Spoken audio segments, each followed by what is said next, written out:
अस्सलामुअलैकुम मेरे फिट पाकिस्तानियों। मैं हूं Sameer Mushtaq, internationally certified nutritionist and health expert. आज जिस टॉपिक को हम डिस्कस करेंगे वो है फैट्स।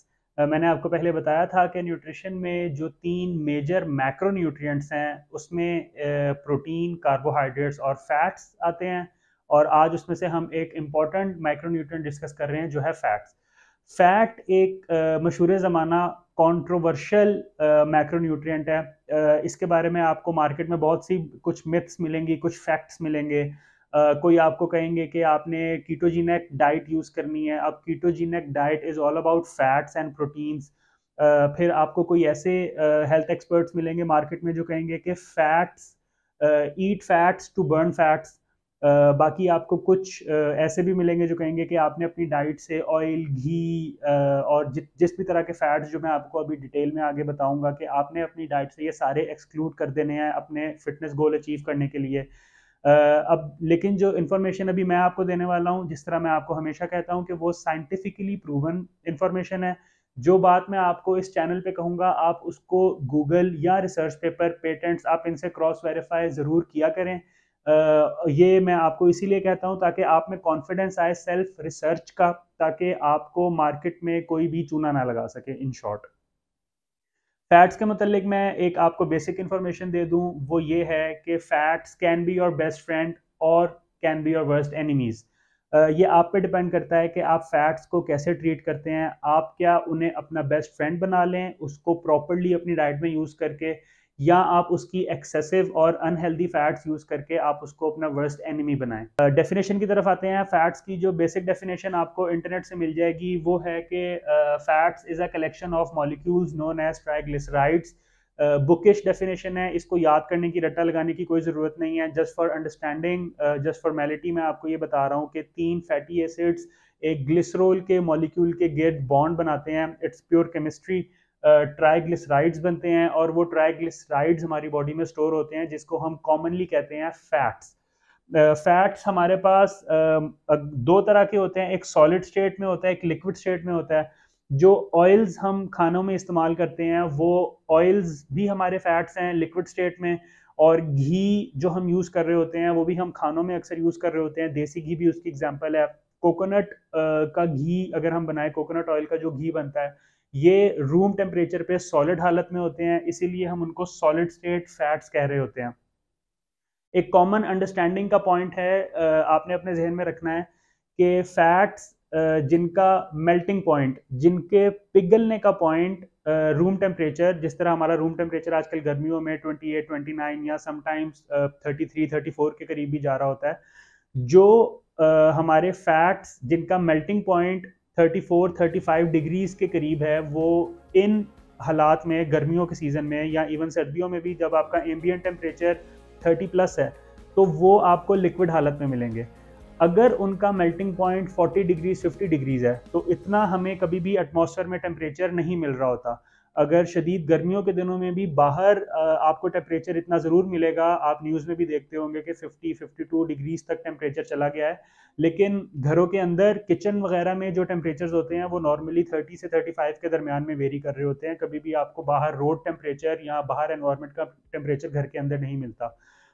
जो सॉलिड स्टेट में है उनका मेल्टिंग पॉइंट 34, 35 डिग्री से ज़्यादा होता है। जो लिक्विड स्टेट में है उनका मेल्टिंग पॉइंट इससे कम होता है, इसीलिए वो लिक्विड स्टेट में होते हैं। इसके अलावा फैट्स के मतलब, फैट्स को हमेशा हमने बुरा समझा है। अभी भी जितने भी आप व्यूअर्स हैं, आपको लग रहा होगा कि यार फैट लॉस, फैट हमेशा सिर्फ चर्बी को कहते हैं, जो भी आपकी बॉडी की स्टोर्ड फैट है, और ऑयल्स यूज़ करना, घी यूज़ करना, ये आपके लिए बेनिफिशियल नहीं है। लेकिन ट्रुथ ऐसा नहीं है। चूँकि अल्लाह पाक ने हमारी जो बॉडी बनाई है वो बड़ी बैलेंस्ड बनाई है। अगर आप कोई बहुत मस्कुलर बंदा भी देखते हैं, इवन बॉडी बिल्डर्स देखें जिन्होंने अपने आप को 24/7, 365 डेज अ ईयर जो अपने आप को फिट रखते हैं, उनका भी 10 to 14% बॉडी फैट होता है। और सरप्राइजिंगली मैं आपको बताऊं कि अगर आपका बॉडी फैट परसेंटेज 12-13% है तो आपके एब्स विजिबल हो जाते हैं। तो ये एक हेल्दी बॉडी फैट है। इससे कम अगर आप जाते हैं तो वो भी अनहेल्दी है, और अगर आप इससे ज़्यादा जाते हैं तो आप ओबेसिटी की तरफ चले जाते हैं, वो तो है ही अनहेल्दी। हमने पहले पढ़ा था कि फैट्स 1 ग्राम ऑफ फैट में 9 कैलोरीज हैं। ये भी एक इन्फॉर्मेशन मैं रिपीट कर रहा हूँ आपके लिए। मैं आपको कुछ फैट्स के बेनिफिट्स बता दूं। हमारी बॉडी का जो टेम्परेचर है, हमारी बॉडी की कोर का टेम्परेचर या हमारी ओवरऑल बॉडी का टेम्परेचर, वो फैट्स एक इंसुलेटेड लेयर बनाते हैं हमारे मसल्स बोन्स के गिर्द, जिससे हमारी बॉडी का टेम्परेचर मेंटेन रहता है। बाहर अगर शदीद सर्दी हो, बाहर अगर शदीद गर्मी हो, हमारी बॉडी में फील हमें सर्दी और गर्मी की ज़रूर आती है, लेकिन अगर हमारी बॉडी में फैट बिल्कुल ना हो तो हमारे उसके बहुत एब्रप्ट इफेक्ट और एडवर्स इफेक्ट हमें फील हो, जो कि नॉर्मली फैट्स नहीं होने देते। इसके अलावा fat is a very dense source of energy. ये आपकी बॉडी में स्टोर्ड रहता है और लॉन्गर पीरियड ऑफ टाइम ये डाइजेस्ट बहुत स्लोली होता है और लॉन्गर पीरियड ऑफ टाइम आपको एनर्जी दे रहा होता है। ये आपके सेल्स की ग्रोथ एंड डेवलपमेंट में बहुत इंपॉर्टेंट है। बच्चों से बड़े होने का जो प्रोसीजर है, जिसमें आपकी बोन स्ट्रांग हो रही होती है, आपके मसल्स एलोंगेट हो रहे होते हैं, इन सारे प्रोसीजर्स में आपको फैट बहुत ज़्यादा ज़रूरी है इनटेक। बच्चों के लिए भी, इवन जिस तरह हम बच्चों को कहते हैं अंडा खिलाते हैं, तो हम उनको जर्दी ज़्यादा शौक से खिलाते हैं। जर्दी is a type of fat और that is a good fat. और इसके अलावा हमारे कुछ ऐसे माइक्रो न्यूट्रिएंट्स हैं, वाइटामिन हैं, जो कि एब्जॉर्ब ही फैट्स में होते हैं। जब हम वाइटामिन डिस्कस करेंगे तो हम पढ़ेंगे कि फैट वाइटामिन दो तरह के होते हैं। एक फैट एब्जॉर्प्शन वाले वाइटामिन होते हैं जो फैट्स में एब्जॉर्ब होते हैं, और एक वाटर में एब्जॉर्ब होते हैं। तो हमारे 4 इंपॉर्टेंट जो वाइटामिन हैं, ए, ई, के एंड डी वाइटामिन, ये डिजॉल्व ही, एब्जॉर्ब ही ये होते हैं फैट्स में। तो इसके लिए भी फैट का इनटेक हमारे रेगुलर मील्स में बहुत ज़रूरी है। एक आपको मैं इंपॉर्टेंट फैक्ट बताता चलूँ यहाँ पे कि इसके बारे में मैं एक वैसे डिटेल्ड वीडियो आपके साथ शेयर करूँगा कि देसी घी आम घी से क्यों बेहतर है।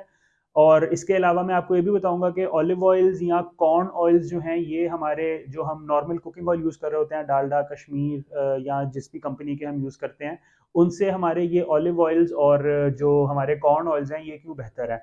देसी घी का एक इम्पॉर्टेंट फैक्ट आप लोग जहन में रखें कि देसी घी का जो मेल्टिंग पॉइंट है वो 33 डिग्रीज है, 32.7 32.8 डिग्रीज टू बी एग्जैक्ट। जब देसी घी आप घरों में जब बनाते हैं देसी घी, या अगर आप मार्केट से लेते हैं, तो वो हम आपको सॉलिड स्टेट में मिलता है। हमारी बॉडी का जो इनर टेम्परेचर है, जो हमारे जिस्म के अंदर का टेम्परेचर है, वो नॉर्मली 37 डिग्रीज होता है। जब हम देसी घी कंज्यूम करते हैं, तो देसी घी हमारी बॉडी के अंदर जाके मेल्ट हो जाता है और वो लिक्विड हालत में आ जाता है। और लिक्विड हालत में एब्जॉर्प्शन भी इजी होती है, डाइजेशन भी इजी होती है और एक्सक्रीशन भी इजी होती है। इसीलिए देसी घी को हमेशा प्रेफर किया जाता है बाकी तमाम घी पे।